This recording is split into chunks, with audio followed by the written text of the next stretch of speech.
ప్రేక్షకులకి సంక్రాంతి శుభాకాంక్షలు. సంక్రాంతి పండగ ఆంధ్రులకి చాలా వైభవోపేతమైనటువంటి పండగ. ఏమిటండి సంక్రాంతి అంటే? సంక్రమణము.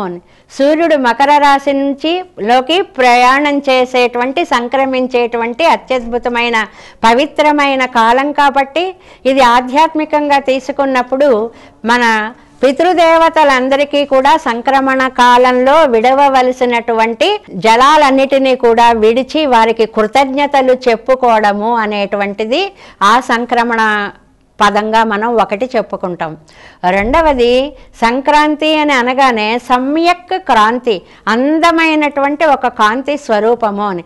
నిన్న భోగి పండగగా చేసుకున్నటువంటి మనము ఇవాళ ఈ పండగ నాడు దీనిని పెద్ద పండగ అంటారు. తెలుగు వాళ్ళందరూ కూడా దీన్ని పెద్ద పండుగ అంటారు.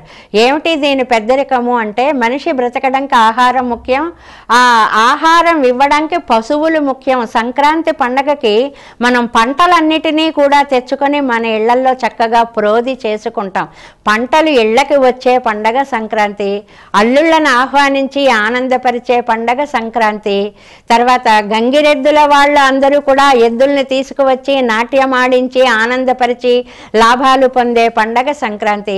హరిదాసులందరూ కూడా వచ్చి తెల్లవారుజామున హరినామస్మరణ చేసి ఇంకా మొద్దు నిద్ర పోకండి, లేవండి లేవండి అంటూ జాతిని చైతన్యం చేసేటువంటి పండగ సంక్రాంతి.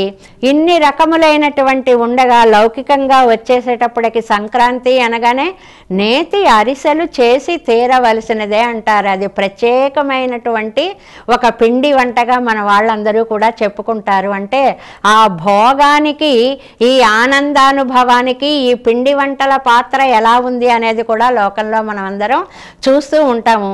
ఎప్పుడైతే అల్లుళ్ళు వచ్చారో, ఎప్పుడైతే మరదళ్ళ యొక్క సరసాలు ఇవన్నీ కూడా ఉన్నాయో, అటు పెద్దలు తర్పణాది విధులు నిర్వర్తించడము అనేటువంటిది పెద్దలకి పితరులకి కృతజ్ఞతలు చెప్పుకుంటూనే ఇటు ఇన్ని తరాల వారు కూడా కలిసి ఆనందంగా సూర్యుడు మకర రాశిలో ప్రవేశించేటువంటి సంక్రమణము అంటే ఒకదాని నుంచి ఒకదానిలోనికి రావడము అనేటువంటి పవిత్ర అర్థాన్ని మనం ఈనాడు తలచుకొని ఈ పండగని చాలా బాగా చేసుకుంటాము.